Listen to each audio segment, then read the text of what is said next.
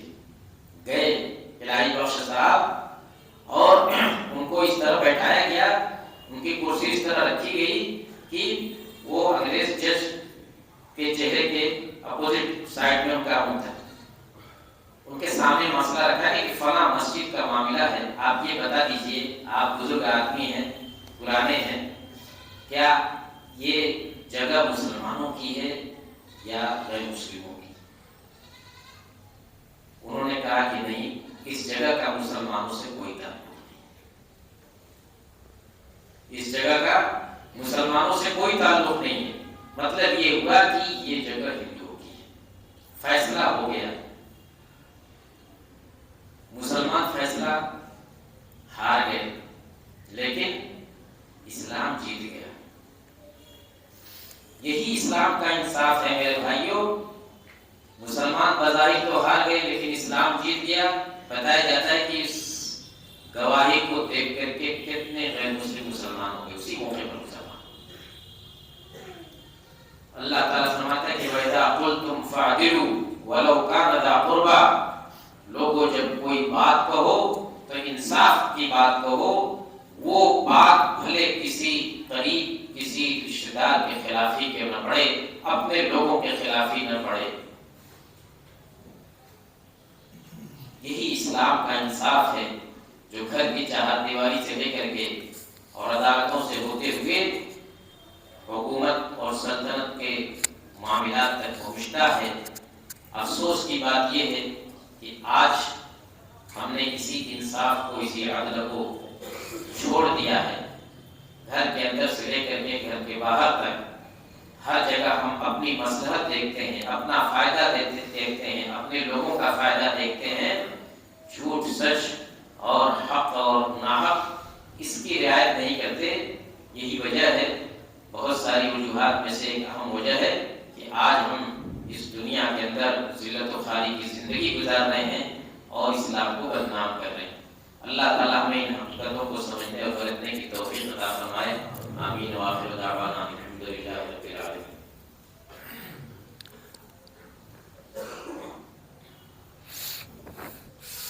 الحمدللہ نحمده ونستعینه ونستغفره ونعوذ بالله من شرور انفسنا وسيئات اعمالنا، من يهده الله فلا مضل له ومن يضلل فلا هادي له، واشهد ان لا اله الا الله وحده لا شريك له، واشهد ان محمدا عبده ورسوله۔ اما بعد، سخت سردی کا موسم ہے، اس موسم میں جہاں بہت ساری چیزوں پر توجہ دینی چاہیے، اس میں سے ایک یہ بھی ہے، ہماری شریعت کی تعلیم بھی ہے کہ رات میں جلتی ہوئی آگ چھوڑ کر کے گھر میں نہ سویا جائے۔ ایک مرتبہ مدینے کے اندر اللہ کے نبی صلی اللہ علیہ وسلم کے زمانے میں مدینے کے اندر کسی گھر میں آگ لگی، جب رات کو آگ لگی تھی، جب اللہ کے رسول صلی اللہ علیہ وسلم کو خبر دی گئی تو آپ نے فرمایا کہ إِنَّ هَٰذِهِ النَّارَ عَدُوٌّ لَكُمْ فَإِذَا نِمْتُمْ فَأَطْفِئُوهَا عَنْكُمْ، کہ یہ آگ تمہاری دشمن ہے، جب تم سونے لگو تو آگ بجھا دیا کرو۔ جلدی جلدی آگ چھوڑ کر کے، اب وہ چاہے کوئلے کی شکل میں ہو، مٹی کی شکل میں ہو، لکڑی جلتی ہوئی ہو، یا یہاں تک کہ آپ جانتے ہیں کہ معمولی قسم کی اگربتی، اس سے بھی حادثے ہو جاتے ہیں، لوگ چھوڑ کر کے جب کمرے میں جلتا ہوا سو جاتے ہیں۔ تو ہماری شریعت نے آج سے 1400 سال پہلے اس چیز پر متنبہ کر دیا تھا۔ آج اور کل ہمیشہ اس کی اہمیت رہے گی۔ شریعت کی اس تعلیم کو ہمیں یاد رکھنا چاہیے، اور رات میں سونے سے پہلے کسی بھی طرح کی جلتی ہوئی آگ کو چھوڑ کر کے نہیں سونا چاہیے، اس کو بجھا دینا چاہیے۔ اللہ تعالیٰ ہمیں ہر قسم کے برے نتائج سے محفوظ رکھے۔ اللہم اعز الاسلام والمسلمین واخذل الکفرة والملاحدة والمبتدعة والمشرکین، اللہم الف بین قلوبنا واصلح ذات بیننا وانصرنا على عدوك وعدونا۔ سبحان ربك رب العزة عما يصفون وسلام على المرسلين والحمد لله رب العالمين۔